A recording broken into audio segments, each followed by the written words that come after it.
Hi, I'm Daniel Kaluuya. I'm Anthony Welsh. We're here to curate a night called Misty, a play called Misty by Arinze Kene, which is here till November 17th at the Trafalgar Studios. Yeah, we saw it about at least 4 times each at the Bush because we just loved it. So yeah, getting this opportunity is like, it's a privilege, it's an honour to do it. And we just wanted to get a bunch of cool people together that we like and admire their work and whatnot, and just have like a vibey night, like have our own type of press night in a way. Why do I like the play? Because it's unapologetic. It says stuff that you really shouldn't say, but everyone says in the WhatsApp groups. Do you know what I'm saying? But if you say it on Twitter, like, you get dragged, or was it cancelled? Yo, can you guys make some noise for Arinze Kene?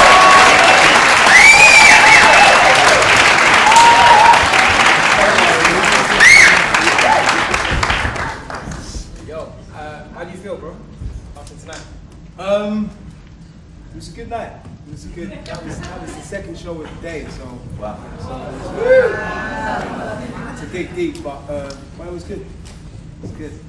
It's just good to have these two brothers introduce me. I love these guys, you know. On the record.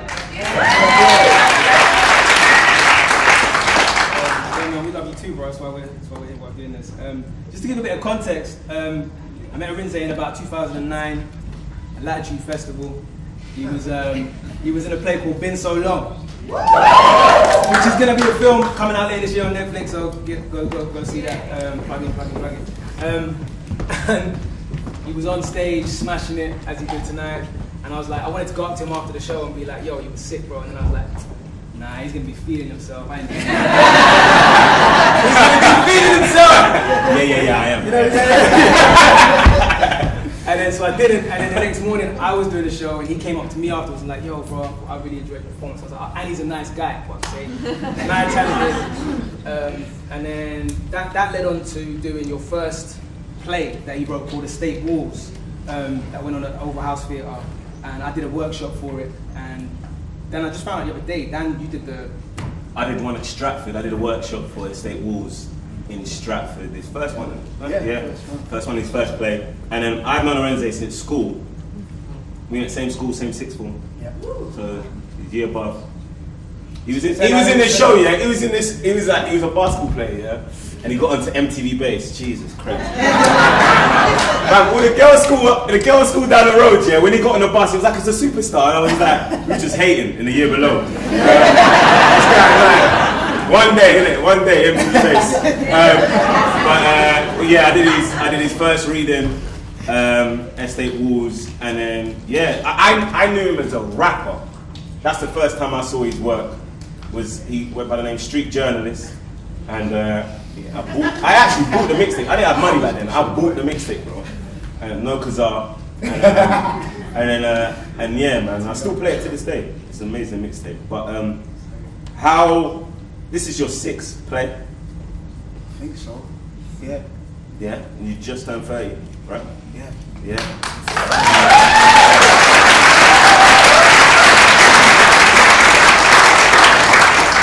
Question just came to my head right now is that in terms of Raymond, the chef, and Donna, in any of your plays, did you ever feel that? Did you get that voice note basically?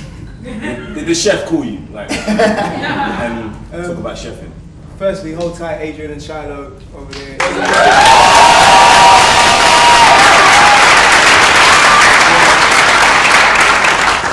Smashing it as Raymond and Donna, but yeah, yes, I did get, I got some criticism after, in fact, mainly after the shearing. So we did a shearing of Misty when it was just a work in progress. It was like 40 minutes long, and we did it at the Bush. And after that, I got, I mean, it was more than a voicemail actually. It was a full-on conversation with someone who expressed her disappointment in what I'd written. You know, she said that I should write more. I guess I should move away from the inner city. You know, and like, why are you writing that kind of story? I'm disappointed in you. And Omar, you here? Yo. He's there. That's the director.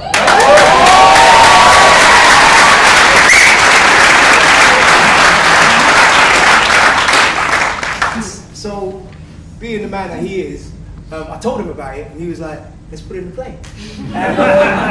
And so that just grew, actually. It just grew, and that's how like the voice of Raymond grew, and also the Big Sister's email, read by Sadonna, who's amazing. That wasn't there before, but that came out of that interrogation that I had with someone in the kitchen. I'd say. Just talking about you using like real life. I mean, it's clearly a lot of this stuff is like real life stuff that you've put into this play. One thing I was thinking about was the fact that you used your real name. Yeah. And the form you used. You told this line between how real it actually is. Is this actually Arinze Kene telling us some real life stuff? For instance, the story on the dictaphone. You believe it's a real conversation he had, and that he's actually used it as part of a performance until it flips towards the end. And if you get the Misty playbook, in the preface, in the intro, he tells a story about how the play comes to be, how he came to write Misty. And then by the end of it, you kind of turn it on its head a little bit, and you don't know if it's true. And it's kind of like the same thing he does in the play, where it's like, what is true, what isn't. And I just wanted to ask your intentions behind that, and using your own name, for instance. And then, because you break the fourth wall loads of times, but then you seem to have a very honest conversation with us. You know what I mean? Yeah. Good question. You know what? It actually, because of early drafts, right, it had the same kind of similar double helix as far as like those two characters that I play. The one who is, I guess, the blood cell virus / Lucas, and then the writer, but was literally called the writer and wasn't Arinze. Through drafts, I guess, and through doing workshops with Omar, we just realized that the closer the character got to me, the better. It was actually my story that I was telling anyway, because if I'm the writer from the inner city, it's my story anyway. And in fact, making that, it was just such a marginal kind of change, to the script. Like just making it, rather than the writer, making it Arinze, it just made everything so present and everything feel like it's happening right now. And yeah, I mean, those experiences as far as like the obstacles or the kind of weird challenges you face as a writer, that's come from a real place, but there is, I guess, in order to make it, I guess, entertaining, and in order to make it, I don't know, to package it the way that we have, to give it our kind of style, our finish, I enjoyed kind of turning that into something that felt sometimes quite surreal, quite absurd. Those were, yeah. How do you feel? I think something we touched on before in private, but just like the fact that it's so from your perspective, you putting out there in the theatre world to people that are just not from your perspective, and then saying, like, look at that, the amount of theatre critics, where they come from, they don't even understand where you're coming from, but they have a judgment to how much does that leak into your creative process?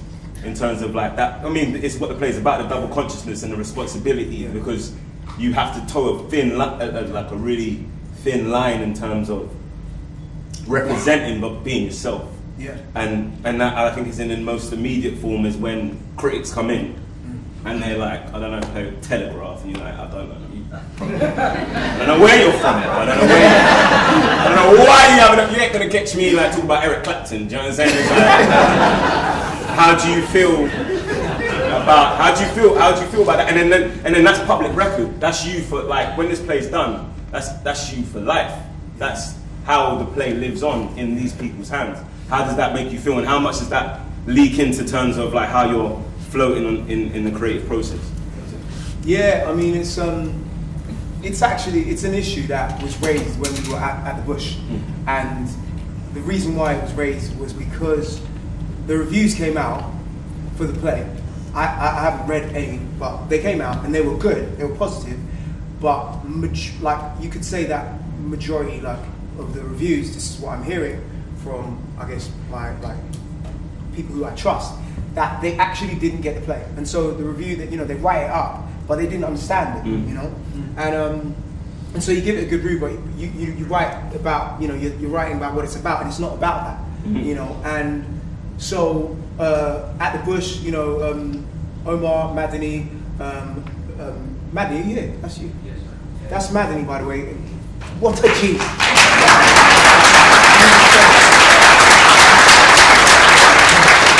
Artistic director of the Bush. Madani commissioned Misty in 2012.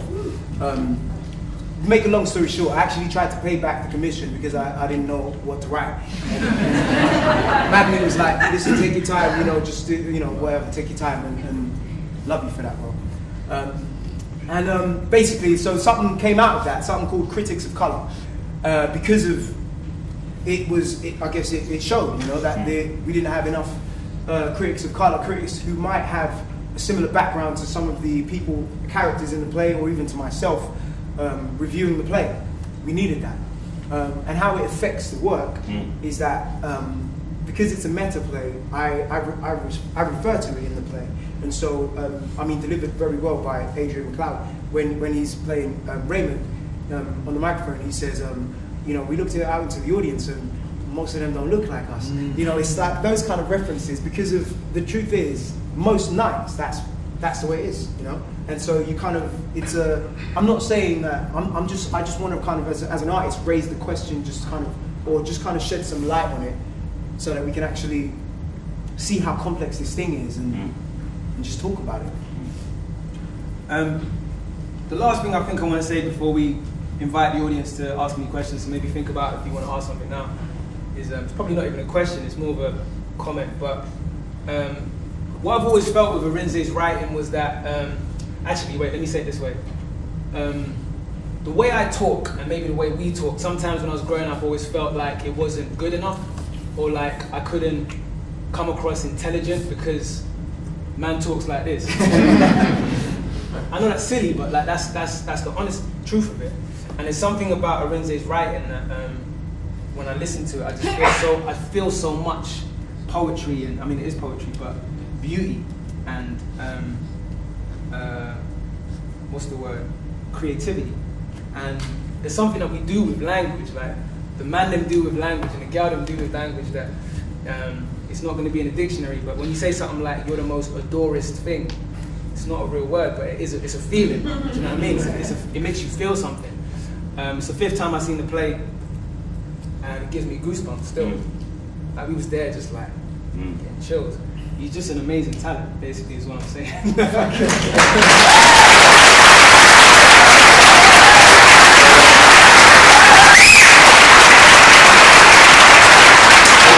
open up the Q&A to the audience. If anyone has a question, wants to ask anything, you know what I mean? Boom! Julie, what's happening? Hi, good evening. Are you going to release any of the music? Wait. So we got to do this thing where we re-say what you said, because we're recording it. So what was the question again?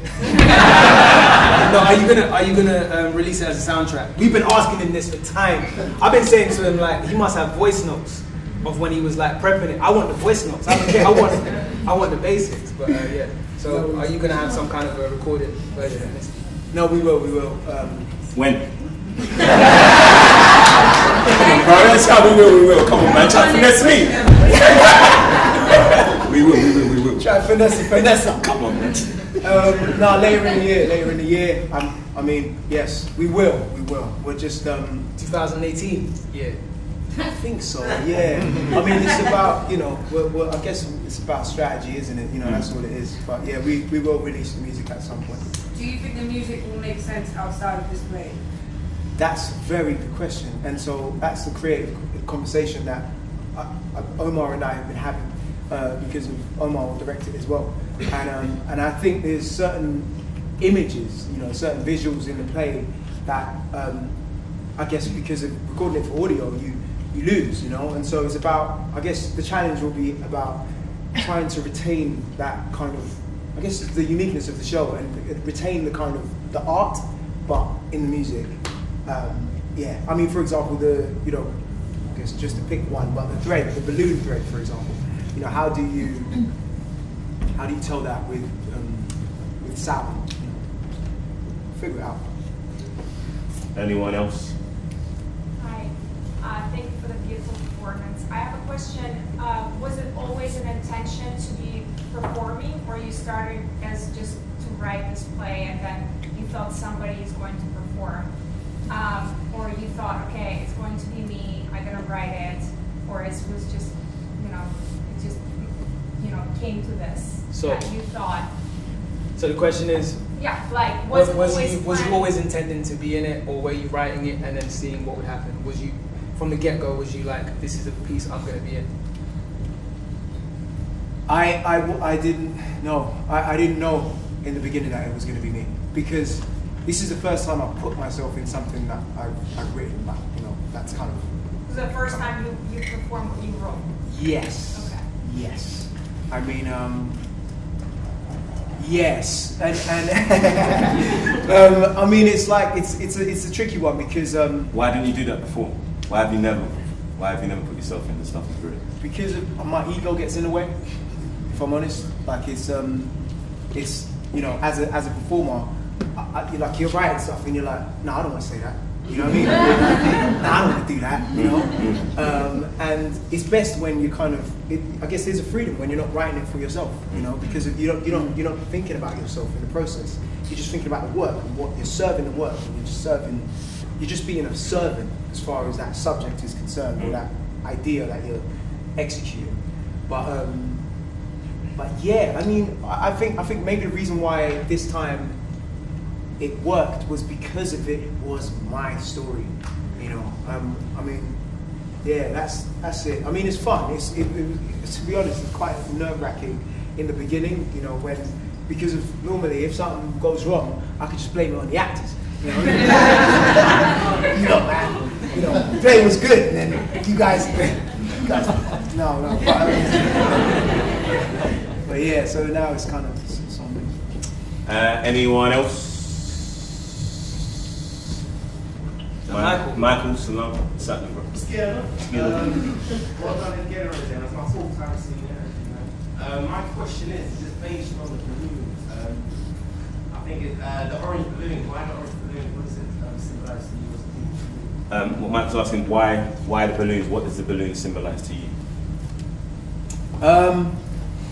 The balloons. It's a number of things because I think initially, right, there was an early draft where we didn't have the balloon, but we had something. We had an idea, and it was this idea that was being passed on to him. I mean, it was like at one point it was called The Issue or something like that, and those were good drafts too. But we realized that it was too precise. This thing that we were talking about, this thing we were trying to explain, this kind of like artistic obstacles, and like it's just, if you call it something particular, I feel like you can be, I don't know, it kind of narrowed it down a little bit, too much actually, when you're talking about, for me, what the balloon symbolizes. It means every kind of obstacle I face as a writer, whether it's like second guessing my own work, whether it's getting feedback that I don't know, that I want to challenge, whether it's kind of struggling with the potholes of like, I probably shouldn't write about that, or like, because of its I don't want to stereotype, or can I write a part for a strong female lead? Like who do I think I am? Like, who am I? Like, who gets to write what? The balloon. I think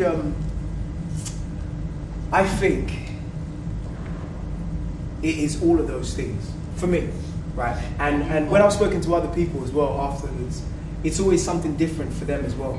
That's one thing that's really good about it, is that it kind of, we took away the word and we just made it a thing, and that way, because other people there's loads of other creatives watching all the time, or even anybody who's just ever tried to make something has come up against challenges, and for them, those challenges are particular, and the balloon, I feel, it represents that. If that answers your question. It does. I think we don't have much time left. Maybe one more. one more question. Ben. Oh, no. Ben, what's happening? Ben. Thank you. Beautiful dance. Why Misty? He's asking why Misty, so I'm assuming you mean why the title Misty. Yes, thank you. That's actually the one question that I haven't answered. Brilliant. Sorry, man. I'm trying to see how long I can keep that one. Wait, to be clear, you know why Misty, obviously. It wasn't like, oh, it just fit. You know why, but it's not something you want to reveal. No. Cool. Even better. Since that's a non-question, can we have one more? A non-answered question, not a non-question, sorry. Go on. Matthew, go on. So we worked together however long ago, and I remember you saying something to me which was, I need to leave Hackney because I can't see it anymore. It's now changed in a post-2012 world. How do you see Hackney now? Matthew's asking, how do you see, you said, I want to leave Hackney because I can't see it anymore.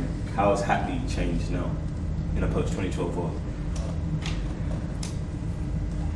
First of all, gold stars because of like, you remembered that. He told me that one time, Steve. Freaking elephant, man. Don't say nothing random. How is it now? Is it Misty? No, it's Misty still.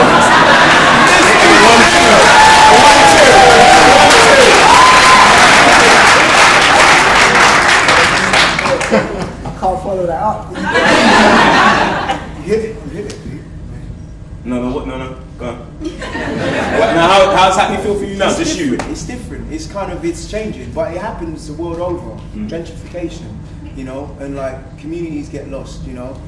When I used to walk to primary school, like I used to know people's granddads and uncles. Like I used to see them on the road, you know, on my way to school or like wherever, and like they were community centres and stuff. There were places that made it feel genuinely like home, and those places are now majority gone, you know, and it looks different now, like, you know, and it is what it is. I live there now, I moved back, and it's kind of, I'm there now, but like, I don't, you know, it's different. I don't feel that pull anymore, Matthew. Like, you know, it's kind of, it's just not, it's just gone. Yeah, that's it. Give up for Arinze Kene.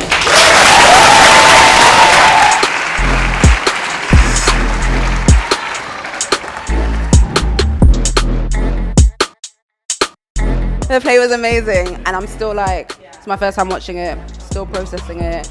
It's so beautiful how seamlessly poetry and music and singing and like just acting was just like fused together without me feeling bored, because I tend to just, sometimes I'm thrown off by too many things at once, but it was done so well that it was just a beautiful experience. I enjoyed it. I'm coming to watch it again. I feel like I need like a whole night to decipher how just like incredible it was. From like just representing Nigeria from Hackney, obviously. I felt so like moved, angry, heartbroken, lots of like belly laughs. I just think it's an incredible piece of art just to make me like feel all of those things, and for that to be like a kind of a one-man show but with other people, but it was just like all eyes on him. Just everything from the music, Shiloh on the drums, just incredible. It was beautiful. It's in a bigger room, and it still had that, you know, vibration, and that kind of still gave me goosebumps third time, which is amazing. No, it was an excellent play, man. I enjoyed it. Like, I saw it before in the Bush Theatre, so to see it transferred to West End was a beautiful thing, man.